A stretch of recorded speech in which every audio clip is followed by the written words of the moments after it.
And then we did another video with the Kia Telluride where I was like, well, let's just go do a drive as a family, see what happens. My kid threw up on that drive in her car seat. What? It's in the video. Is it on? You can see it?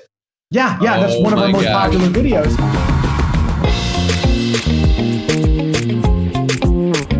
Hey guys, welcome to Attentive Fatherhood on the Believe Podcast Network. I'm Bradley Hasemeyer, and this is the podcast for all us dads out there just trying our best. On today's episode, Micah Muzio. Now, this dude I've known for more than a decade, and he has built a career out of driving cars and reviewing them for Kelley Blue Book. So, if you, over the past 15 years or so, have researched a new car or a used car, looked at car reviews, looked up stats, all these different things that you might encounter, chances are you've run across Micah, either on the screen or in his writing, and he's kind of pivoted that a little bit into his own YouTube channel, where now his entire family, his wife and daughter, review the car with him, which is really cool because they bring like a whole new aspect of just the reality of driving a car. He also has amazing videos from a helicopter where he's flying around LA and all around kind of Southern California. So he is moving and shaking on social media. Here's some of his dad stats off the top. He's been married for 21 years, but he's pretty much my age, which was like mind-blowing to me. He has a daughter who is 6, and he just recently moved up to the mountains outside of LA after spending many years in Los Angeles. It was so fun to get deeper with this guy. Like I said, I've known him for more than a decade, but every time we would meet or hang out, it was always just talking about cars or travels or what trip do you have coming up next or whatever. So it's really fun to really drill down and get to some of the depth. He told me this hilarious story about how his parents reacted when he said he wasn't going to college, especially how his dad reacted. You got to listen for that. Also, we talked about being famous on the radio while simultaneously having a job as the guy who had to clear the broken pieces of recycling from the recycle center area. So he smelled like spoiled milk and gross peanut butter, had this weird kind of dichotomy. And also he talked about why he and his wife have one kid and that's it. We also talked about how no one told us how hard / annoying / honestly just not fun those first few months to a year of your kid's life could be. I know that's not every dad, but when I've talked to other dads, they've felt similar to how I have, which is just like, this is not my favorite thing I've ever done. And if you are in that camp, you aren't alone. And that's partly why I love doing this podcast. I get to have these really honest conversations with dads and find someone else who says, I can totally relate. So if that's you, I would love for you to share this podcast with your dad friends. I know you have friends who are dads. I know you have dad friends. Because really the whole hope here is just to build a great community, supporting and encouraging each other, all while laughing along the way. Oh, and also we have a great chat after the episode ended. So we did the whole thing, it ended, and then we just kept talking. So I kept recording, and I decided to leave that in there for you. Almost like, at the end of an Avengers movie when there's like a little hidden scene. That's for you, except I'm calling it out now, so it's not quite hidden. Anyway, make sure you stick around and listen to the whole thing. But you're not here for me. You are here for Mr. Micah Muzio.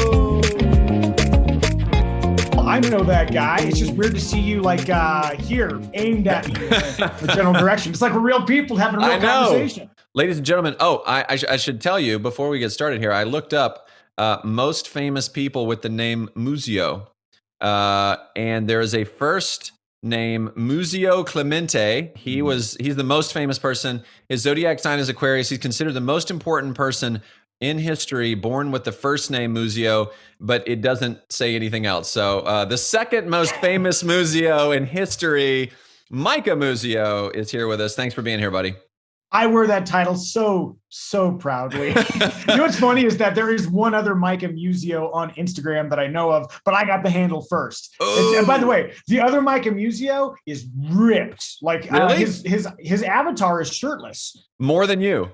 Ripped more than you. Way more than me. Yeah, 100% more shirtless than you'll ever see me. Let's get some dad stats off at the very top. So the quick gist on me, I've been married now 21 years. What? Are you kidding me? I did not know that. Are you 21 years old? Jeez. How old were you when you got married?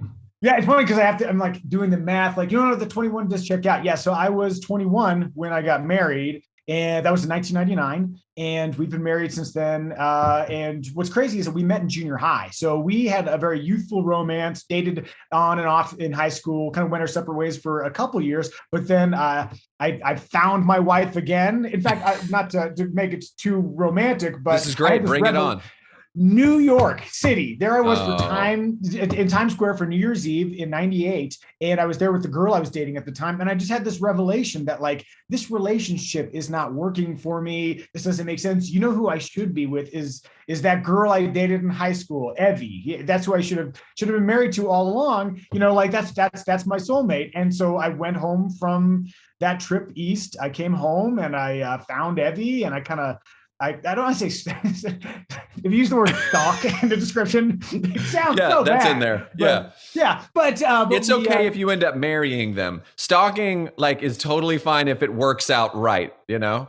Yeah. Not that we're pro stalking, but I am pro, seeing where you ought to be, understanding that this other person is going to be a great fit for you based on a lot of experience, and then kind of following that through, it's How do you kind stalk? of a moonshot. How do you stalk in 1999? Well, the pro tip is if that girl works at a coffee shop, then you just go through the drive-through with some frequency. And the silly thing is that I didn't live in the same town as her. I lived about 45 miles to the east in the mountains. And so I would occasionally on my day off just drive down the hill and make kind of a swing, drive through the shop, hoping she might be there. That's either bold and awesome or desperate and sad, depending on the outcomes. My wife, and both of those, by the way, do sound like tasting notes on coffee. Bold and awesome, or slightly desperate. Yeah, I'll take both of those right in the morning. Yeah. We got married in '99, and then we spent the most of our marriage just a couple. We didn't have a daughter until 2015. And so we had a long run of just being a twofer, and then adding my daughter to the equation has really changed things. So now my kiddo is going to be 6 at the end of June. But in your notes, you asked to describe my kid in one word. Yeah, and I got to go with precocious. Oh, that's such a good word. There are just these wonderful qualities, and I think a lot of it might have to do with being an only child, and especially, growing up a good portion of her life in Corona times where we are her social network. And so totally, she really aligns with how we speak and what we do. And so she will reflect these very adult phrases. Yeah. It's so funny. Oh my gosh, how did that make its way in there? Right. Who says that? You're looking at your wife like, do you say that? Do I say that? Such a weird mirror moment to have something like that reflected back to you. The other day, she was walking down the stairs, and then she sort of fell down and kind of hit her bottom. And she stood up and she said, "My butt, my precious butt." And I was like, yes, this is so adorable. This is what you would script if you wanted to script it. But of course, the fact that it's real makes it just amazing. It's beautiful. Okay, and talk a little bit about what you do and then kind of how that informs your kind of work-life balance. So my day-to-day job is reviewing cars and making videos about them. And then over time, it's really shifted to be more like guiding the video team. And so now I oversee both Kelley Blue Book and Auto Trader's video teams, and taking all that experience that I built up over the years, driving and reviewing cars for video and on camera, and then applying that to how do you guide a team to do that moving forward. But the work-life balance thing is a really interesting one, especially considering the last year, because one of the challenges that I'm sure you know this is that in the car reviewing world, oftentimes to review the cars, you have to go to where the cars are. And so travel is something that, it sounds great if you don't do it. But as soon as my daughter arrived, the first thing I noticed is that, you'll leave for a trip and it's so cliche, but you come back and it's like, you look like a different person. And I've only been it is gone a for totally 4 different days. experience. Once you add a kid into that equation of traveling and coming back, I was doing a very similar thing. My reviewing was really taking off, and then Ellis was born. And, all of a sudden I was more excited to come home. I wasn't some of these, as you know, some of these press trips can be amazing. You're in these amazing hotels, you're getting great meals, and you can drink whatever you want and eat whatever you want. It's totally covered, but I would find myself being like, I'll take the early flight Whereas everybody else is like, I'm going to hang at the spa for free. And I was like, yeah, but I kind of want to be home.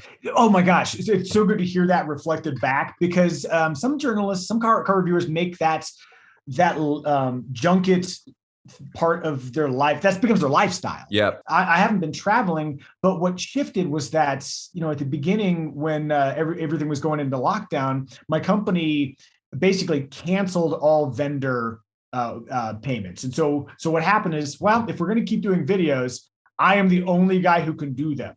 And so my job went from merely hosting and guiding the ship to I'm literally shooting and editing everything. So for much of 2020, I was locked away in a room trying to keep up with the video output of my company. Of a whole team. And then now on your shoulders. Yeah. And then the other weird thing that happened is that in addition to working at Kelley Blue Book, I have my own YouTube channel, right, and where I do helicopter videos. I just realized you are a helicopter parent. Hey, I own that title on the show. I want you to know that's I'm absolutely official helicopter pilot. Today we're going to talk with the helicopter parent. I did a couple of helicopter flyover videos of Los Angeles showing like, here's what it looks like during the lockdown. Yeah, it was amazing. And those videos went viral. And I don't mean that in like the sort of casual way. I mean, like advertisers started reaching out to me. What I realized is you can do almost anything for a little while. Yeah.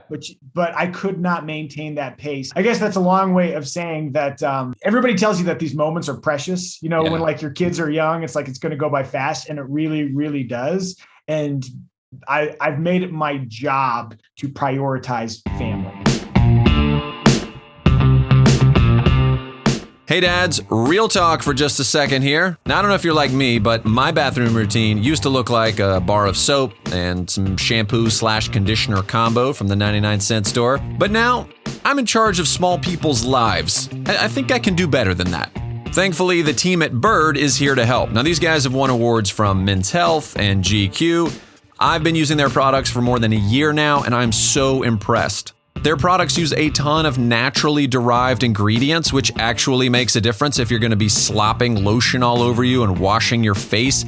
I mean, your skin is full of pores. Do you want chemicals and stuff just being soaked into your body? No, of course not. They have a body wash, which I love. It's got sea kelp and green tea and aloe vera, and it's just amazing all the stuff that they've got in there. Now, to support Attempting Fatherhood and dads like you and me, they're offering 15% off with the code BIRDAF for Attempting Fatherhood. Now, I'll put the link in the podcast notes to make it easy, but it's awesome because that supports the show, and you get a great deal, and you make your life that little bit better. Okay, now back to the show.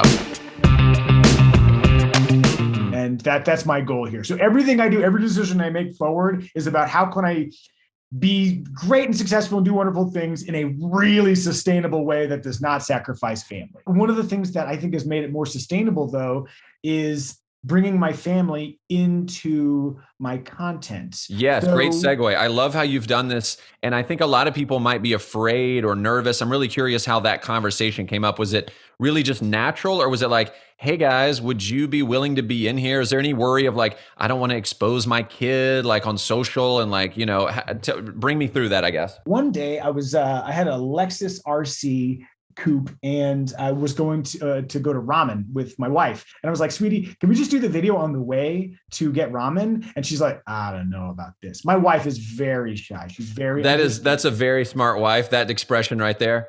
I don't know about this. I'm sure you've heard that a million times. She is not somebody that you would expect to be in the videos. And that was never her intention, but she reluctantly went along with it. It was kind of like a date trip to go get ramen, and she did it. And there was some positive reaction from the audience. Oh, that's Micah's wife. We've seen Micah for years in KBV's video, but it's kind of neat to get this peek behind the curtain. And then we did another video with the Kia Telluride where I was like, well, let's just go do a drive as a family, see what happens. My kid threw up on that drive in her car seat. What? It's in the video. Is it on? You can see it? Yeah. That's one of our most popular videos. Of course.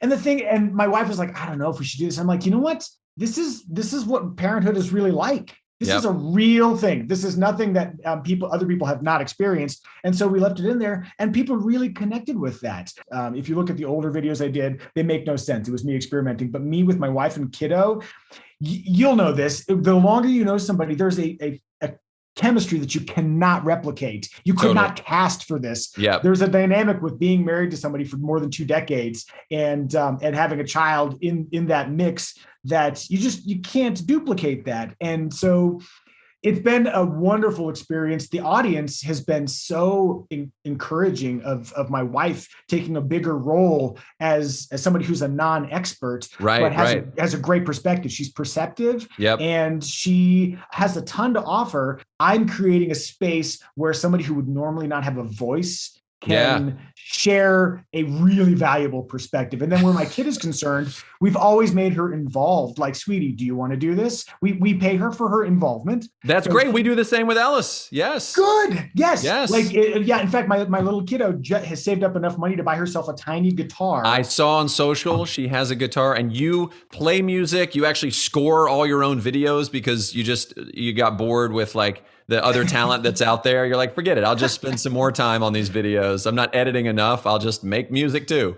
That is actually true, but royalty-free tracks are just not that great. But so like my daughter has like, she's really excited to participate in it. And your question about exposure, that is a big one. That's definitely one we've had a lot of conversations about. And it's tricky because, she's going to be in videos that, like maybe 10 years from now, she's like, I don't know if I want to be in that video. And these are discussions we've had. So we just we work really hard to maintain like a really open dialogue about how do you feel about this? But she really, really likes the process. She's really interested in the editing that my wife and I do, and how the shooting goes, and taking the pictures. And she loves participating in like demonstrating the vehicles. She always does this little rear window test to see how far down the rear window will go. That's so important.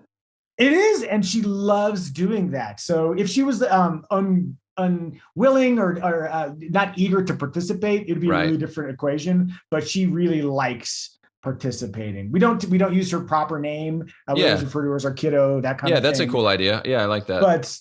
But yeah, she's definitely an active participant, and one day she'll take over the channel. Now, when you were growing up, was that kind of the temperature at home? Was it very much this kind of collaborative, hey, Micah, come and be a part of this thing and let's try this and do this? Or did you grow up in a more kind of structured kind of background? What was that like?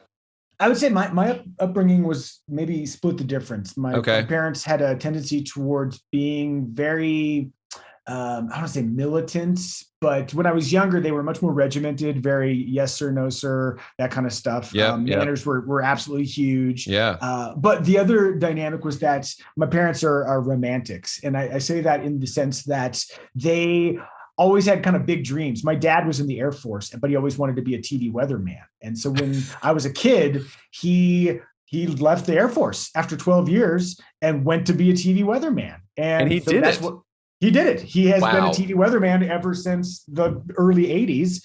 And so there's been the weird dynamic in my home growing up was that there was this kind of aspirational, you could dream it and believe it, and then you can achieve it, that kind of thing. And so I think that really shaped me. There was also a dynamic of we dream big, but sometimes it's not grounded in reality. So the dynamic that I'm trying to foster in my home is you can do really big things, but you really have to ground it in what is truly possible. What's truly possible is usually bigger than what you think it is, but just really be thoughtful about what you're trying to achieve. Don't delude yourself into think you're going to do something that you can't. As far as your dad, what do you keep and what do you throw away? Is that something that sounds like that's something you really loved, like that fostering of like, dream it. Your dad's living it out by saying, I want to do this thing. I'm going to go for it. Absolutely. That notion of dreaming big, and that a lot of the big things in life are more achievable than you'd think. That's actually counter to how my wife was brought up. She was a much more nervous soul, and they were a little more insular, and I think there's a boldness in the Musio family that I want to retain. And I think that's, but the thing that was maybe fell short in my upbringing was that there wasn't a lot of instruction on how to achieve. It was like, okay, dream it, we can do this. But what I realized, for example, I always wanted to be a pilot, right? Okay. I remember it was like I was 17 or something, and they bought me these VHS tapes for like how to get your private pilot's license. And it's like, okay, cool. But I didn't know what to do with them. Yeah. I had no way of knowing what the process was to get your private pilot's license. And I saw no financial path to pay for it. Right. So it's so expensive. Yeah. And so it's like, well, there's one component. Yeah, sure.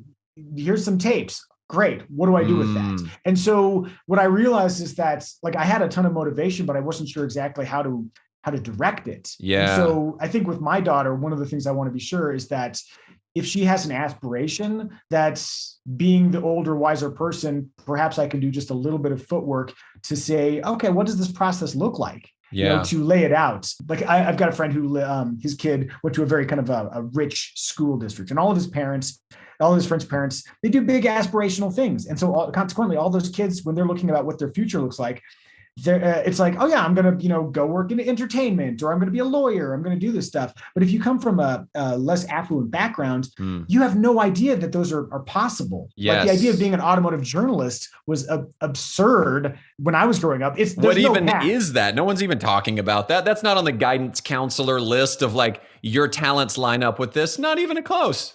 100%. So I never went to college. When I graduated high school, I played in a band and I was a janitor. Wait, what was the name of the band? Swag. I played bass and sang. we opened for Blink 182 twice. Whoa, and dude, that's huge. It was a neat deal, but I mean, that wasn't like a path to success. And Swag. Swag. Boy, that's great. So I remember I was at a Sizzler with my mom and my dad. Oh, and this is the beginning of a stand-up routine. It's great. Yeah.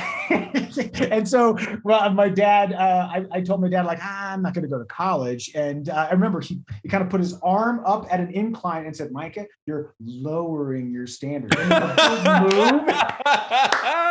I love the visual. And what's funny is that, like, even like literally decades on, my friends, when I talk, every once in a while, they'll throw that in there, like, Micah, you're lowering your standards. Big arm move, incline going down. And so the idea that like I could not have forged a path to my career were it not for just some good happenstance and like a bunch of good decisions on the way. But I guess what I'm just saying is that like for being a parent, I do feel like a lot of my job is reading the road ahead and offering guidance. Hey, if you go over here or if you go over there, this is what those paths are going to look like. It's almost like being a coach. I'm happy with how I wound up, but I wish my parents had given me maybe a little bit more coaching.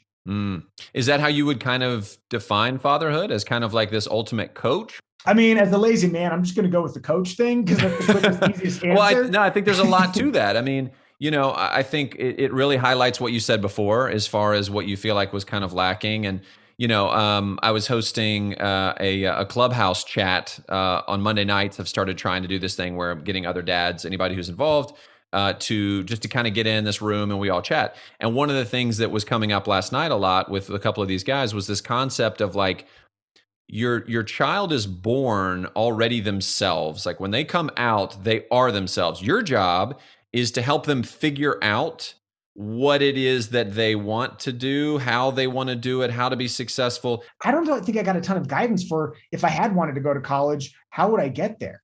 I feel like that's another one of those go for it and we'll see you later kind of things. Exactly. Yeah. Like that idea of it's dark out there and I don't know where it goes. Oh, you should go over there, but it's really dark. Like, I don't know. Yeah.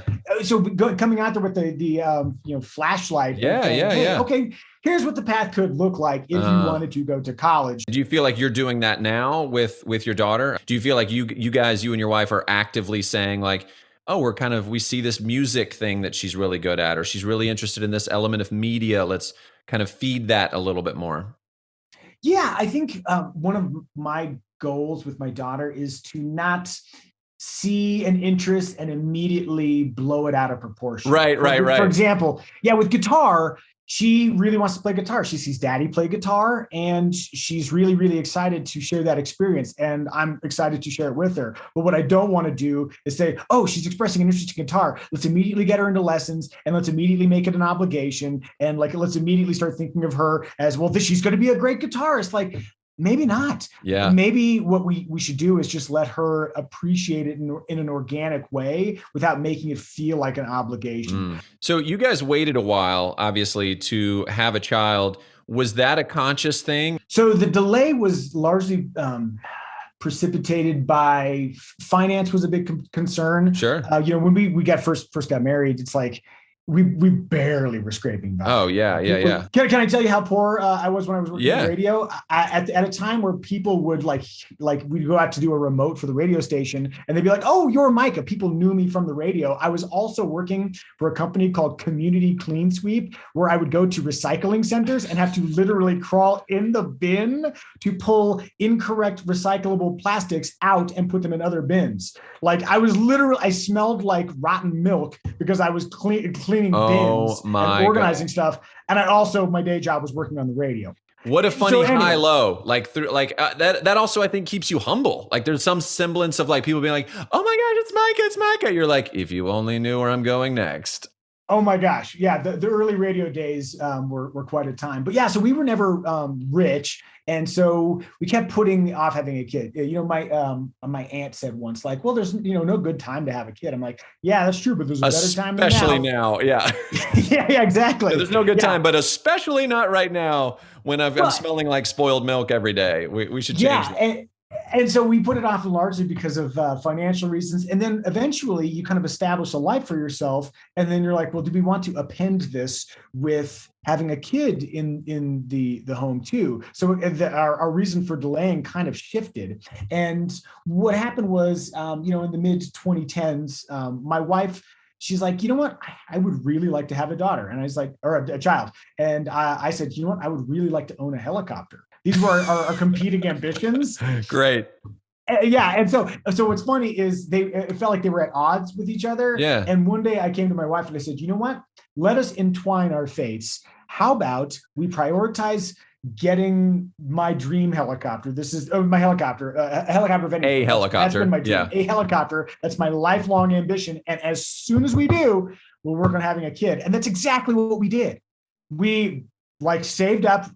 We've been saving for years, but I bought a helicopter, and then, less than 1 year later, our daughter arrived.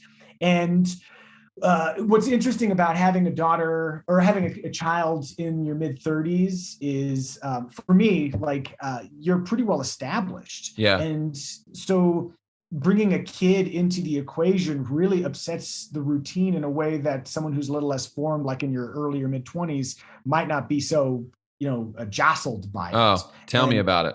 Yeah.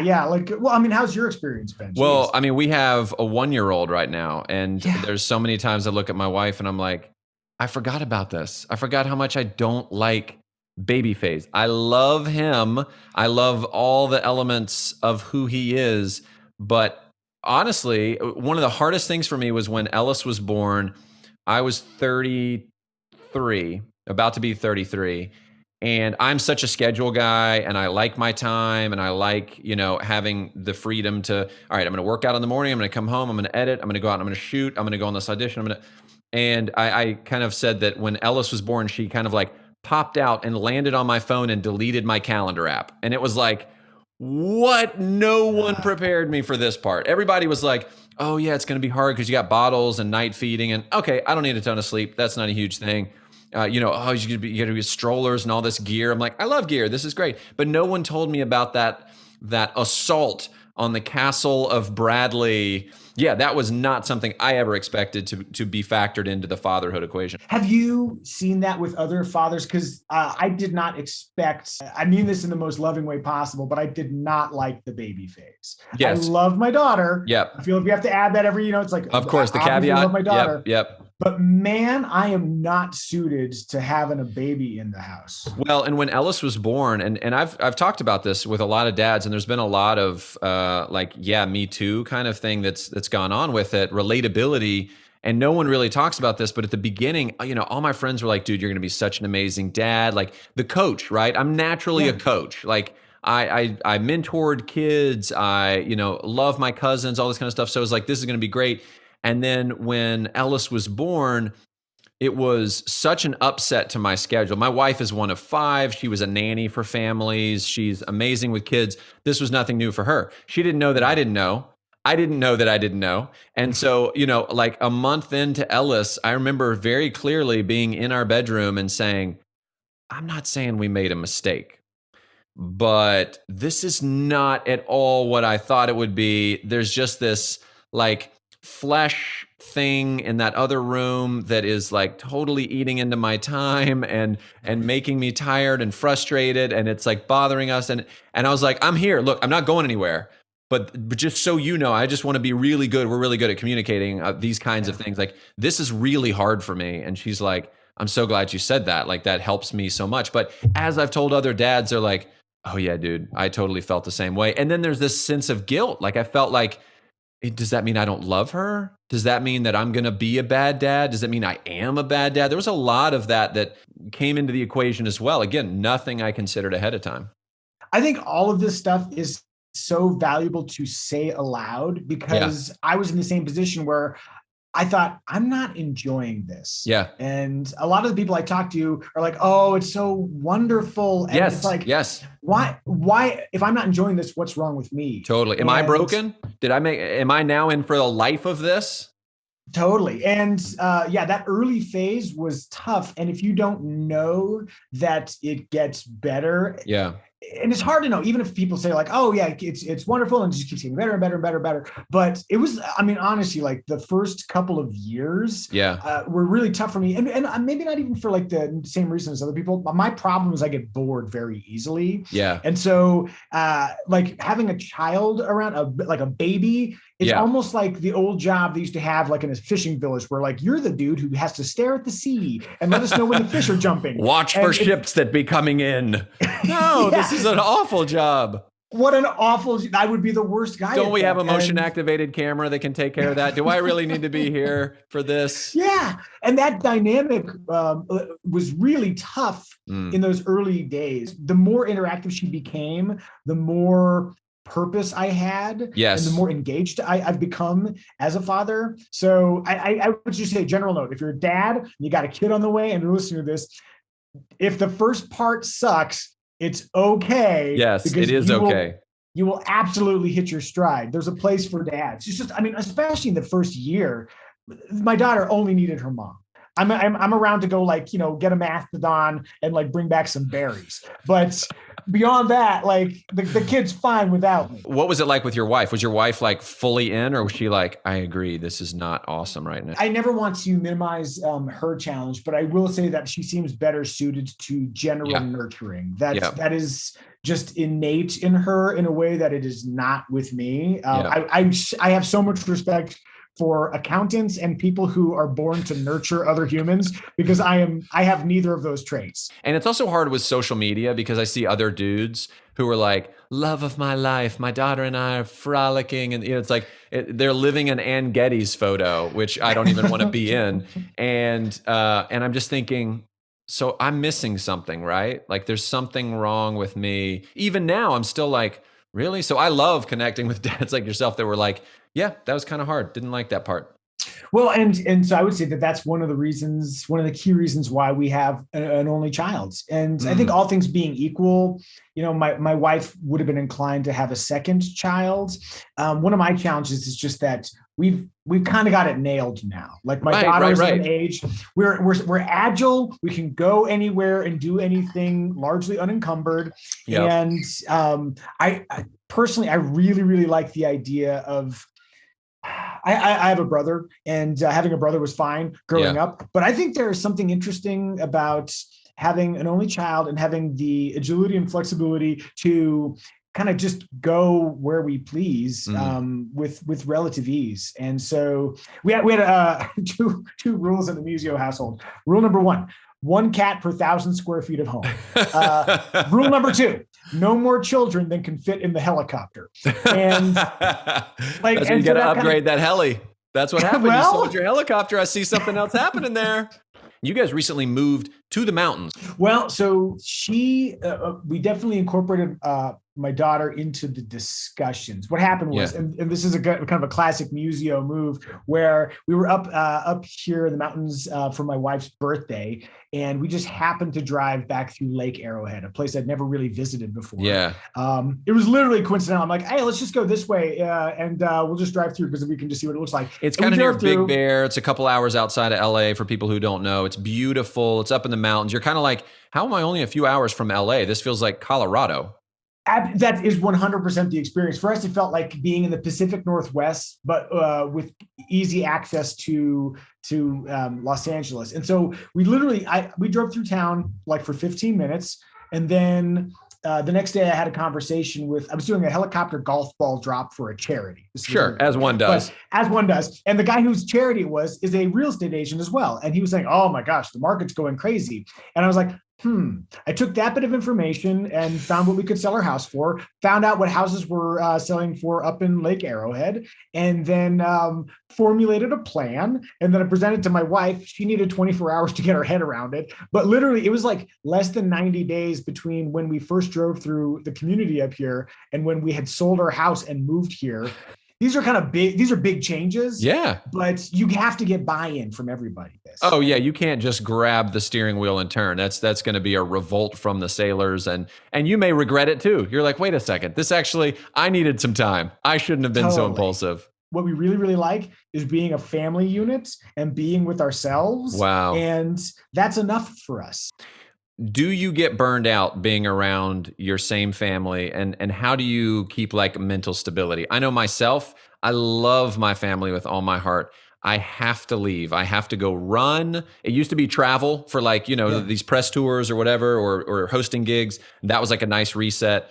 But with my daughter being at home instead of in school, and plus Loic and Kirsten, I mean, even my wife and I are like, you need to go away. I need to go away. How do you maintain some kind of mentality of some stability in the midst of just being out in the wilderness? Yeah, one of the things that gave me that private time was making Corona videos of flying the helicopter around Los Angeles. Oh yeah, good call. That helped keep me sane. Mm-hmm. I work remotely, but I still have to host videos and I have to go get cars from the Kelley Blue Book offices in Irvine. And so my wife was really concerned, like, geez, it's an hour and a half drive to get down there. And what I realized is that it is wonderful. It is so nice. Quiet. No testing of the audio, just silence. Oh my gosh, it's the best. Just driving down for an hour and a half. It's a picturesque view when you drive down the mountain.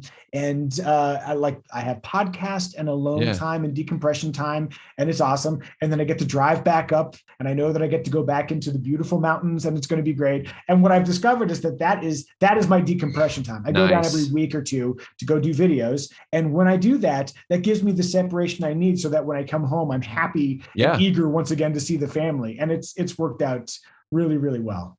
That's something that I think, to some degree, I feel like my wife is not great at self-care from the standpoint of knowing that it actually helps everybody.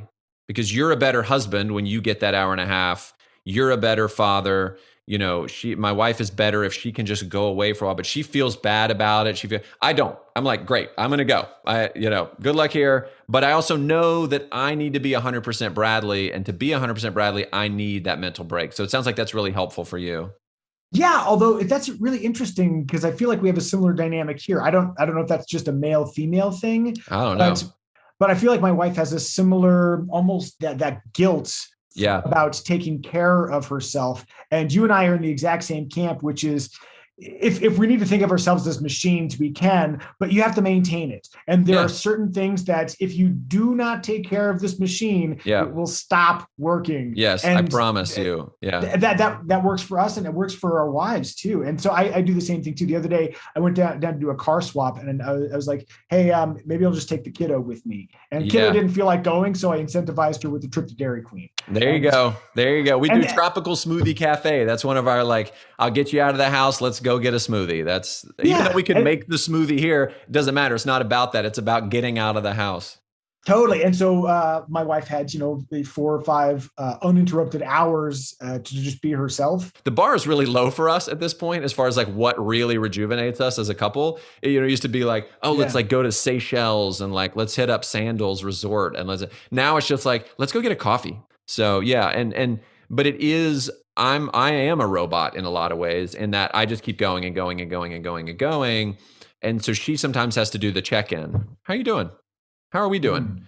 And I'm like, that's a great question. Well, it's funny because after my daughter was born, I'm trying to remember when we first left her for a couple of days with my parents. She may have been like 1.5 or something like that. But we dropped her off there. And then my wife and I flew the helicopter up to San Francisco for kind of up there for one day and then fly on back. So it wasn't a long trip. But what we realized is that as soon as we removed ourselves from the obligations of being parents, we had a lot of stuff to work out. Yeah.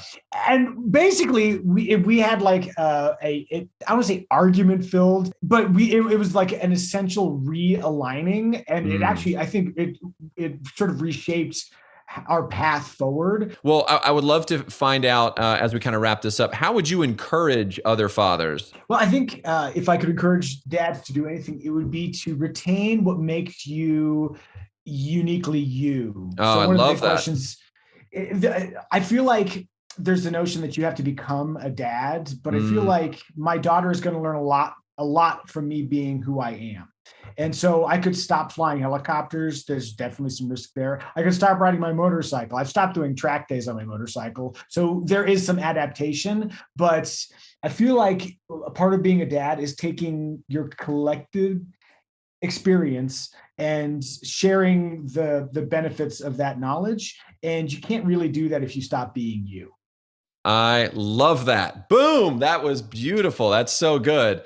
Well, Micah, thank you so much for everything that you're doing with your family there as a leader and doing such a great job online. Yeah, this was really fun. I look forward to giving you a big, weird, awkward hug at some point in physical space when we're both vaccinated. That would be awesome. Well, thanks again. And thanks for attempting fatherhood. That was really good, man. Thanks. Fun. That was fun. You know what I love? I have too many conversations about cars, and like it's so easy, right? It just comes out. It's so much in there. It's just easy for that to come out. Yeah, and I really like talking about human things, and this is way more interesting to me than talking about what's happening with Ferrari. So this is great. Well, and I always love. I've some of this is my own selfish motivation because the need to connect with humans feels so great. More than now than ever. My wife started a podcast as well. And I was like, I think we just need adults. Like, I think we just are hungry to find some reason to talk to people. But in the midst of that too, is just like the encouragement of like, again, like we said before, like I'm going through that too, or I've been through that, to talk to some older dads whose kids are older. And everybody's got a unique experience. The construct of doing a podcast on a regular basis puts you in a space where you have conversations that we would never have normally. Yep. Like just by framing it as a podcast, you ask questions that might be more, not invasive. That's not the right word. Right. Are a little bit more pointed than if you're just having a casual conversation. Right. And if we're on a press trip at dinner and I'm like, so tell me about some of the stuff that your father taught you that you're going to leave behind because you don't feel is appropriate in your family. Be like, I'm sorry. Where's the steak? I rotate my chair 180 degrees. Yeah. Hey dads, just wanted to take a quick second to say thank you so much for supporting Attempting Fatherhood.